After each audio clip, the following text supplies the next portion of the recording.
आतंकियों की तरफ से होती हैं, मगर सेना लगातार सतर्क है और पाकिस्तान के नापाक इरादों को नाकाम कर रही है। जी बिल्कुल। अजय, बहुत शुक्रिया आपका जुड़ने के लिए, तमाम जानकारियों के लिए भी। आगे बढ़ते बात करेंगे शेयर बाजार को लेकर। होली के बाद शेयर बाजार गुलजार नजर आया है। हरे निशान में बंद हुआ है निफ्टी 50। सेंसेक्स निफ्टी 50 में 112 अंकों की उछाल देखने को मिली है। सेंसेक्स में 341 अंक की उछाल देखने को मिली है। ये बड़ी खबर है जो इस बीच सामने आ रही है। सेंसेक्स में 341 अंकों की उछाल देखने को मिली और हरे निशान पर बंद हुआ है निफ्टी और सेंसेक्स। होली के बाद शेयर बाजार में गुलजार जो है देखने को मिला। हरे निशान पर बंद हुआ है निफ्टी और सेंसेक्स। निफ्टी 50 में 112 अंकों की उछाल देखने को मिली और 112 अंकों के उछाल पर बंद हुआ है। सेंसेक्स जो है 341 अंकों की उछाल के साथ बंद हुआ है। बड़ी खबर ये निकलकर सामने आ रही है। तो हरे निशान पे बंद हुआ है निफ्टी। ये बड़ी खबर इस बीच जो निकल कर सामने आई है। सेंसेक्स में 341 अंकों का उछाल जो है वो देखने को मिला है। हरे निशान पर बंद हुआ है निफ्टी सेंसेक्स।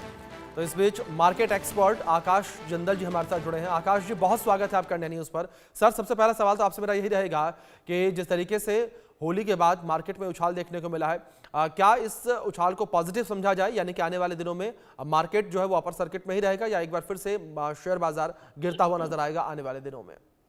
जी, पहली क्लैरिफिकेशन, मैं एक इकोनॉमिस्ट हूँ। दूसरा, आप एक टर्म यूज कर रहे थे निफ्टी जी सेंसेक्स, तो वो आपको क्लैरिफाई कर दूं। निफ्टी अलग है, सेंसेक्स अलग है। ये जो ग्रोथ हुई है ये सेंसेक्स में है, निफ्टी की कैलकुलेशन अलग चलती है। जी अब आ जाती है हिंदुस्तान की इकोनॉमी की बात। देखिए, हिंदुस्तान की इकोनॉमी बहुत बहुत बढ़िया चल रही है और इकोनॉमिक ग्रोथ का जाहिर सी बात है मार्केट्स के ऊपर इम्पैक्ट आता है। अच्छी क्यों चल रही है?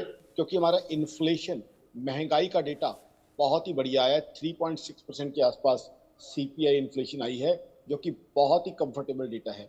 RBI, reserve bank of India ने एक टारगेट रखा हुआ है कि 4% से कम इन्फ्लेशन रहनी चाहिए और ये इन्फ्लेशन 4% से कम है। मेरी organisation Akash Indal dot in का मानना है कि इससे फायदा क्या है पब्लिक के लिए, फायदा क्या है आम आदमी के लिए, इकोनॉमी के लिए। अब रेट ऑफ इंटरेस्ट कम होने की संभावना काफ़ी बढ़ जाती है और रेट ऑफ इंटरेस्ट कम हो जाएंगे तो उसका मतलब ये है कि लोगों के लिए घर खरीदना, गाड़ी खरीदना, टू व्हीलर खरीदना बहुत सुगम यानी आसान हो जाएगा, क्योंकि ज़्यादातर चीज़ों की बाइंग जो है लोन पे की जाती है। तो उससे क्या होगा, कंजम्पशन और डिमांड बढ़ जाएगी, जिससे इकोनॉमी के अंदर काफ़ी ग्रोथ आएगा। तो वो ग्रोथ इकोनॉमी का कहीं ना कहीं दिख रहा है।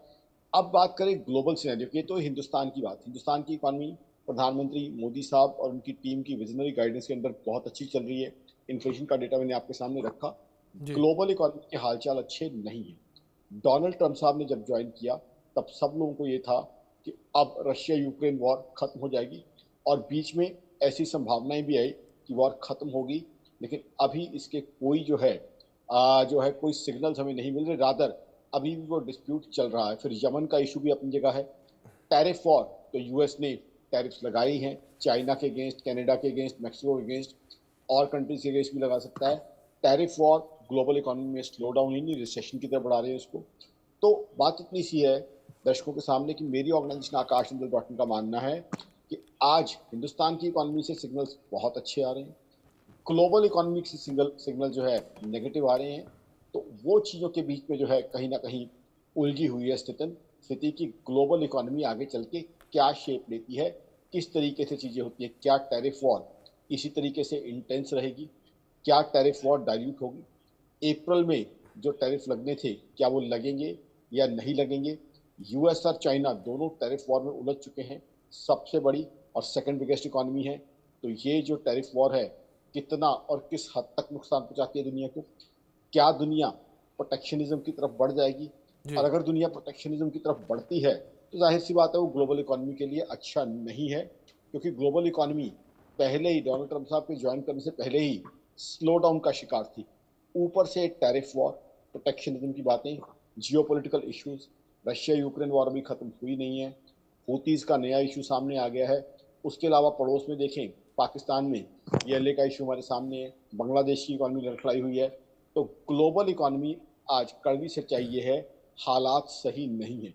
जी हिंदुस्तान की अपनी इकोनॉमी सरकार ने अच्छी मैनेज कर रखी है, जी बट ग्लोबल इकोनॉमी का हम भी हिस्सा है और ग्लोबल इकोनॉमी में कुछ भी बिल्कुल। होगा तो उसका कुछ ना कुछ इम्पैक्ट भी हम पे इनडायरेक्टली पड़ेगा। बिल्कुल बिल्कुल आकाश, देखना दिलचस्प भी रहेगा कि इसका इम्पैक्ट किस तरीके से शेयर बाजार पर पड़ता हुआ नजर आएगा और भारतीय बाजार किस तरीके से ग्रो करेगा। फिलहाल बहुत शुक्रिया आकाश जी आपका जुड़ने के लिए, कीमती वक्त इंडिया न्यूज़ को देने के लिए।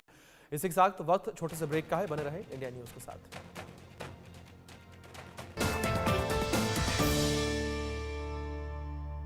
प्रधानमंत्री नरेंद्र मोदी के मार्गदर्शन और मुख्यमंत्री योगी आदित्यनाथ के कुशल नेतृत्व में महाकुंभ 2025 बना कीर्तिमान रचने वाला स्वच्छ, सुरक्षित, सुव्यवस्थित महाकुंभ। दुनिया की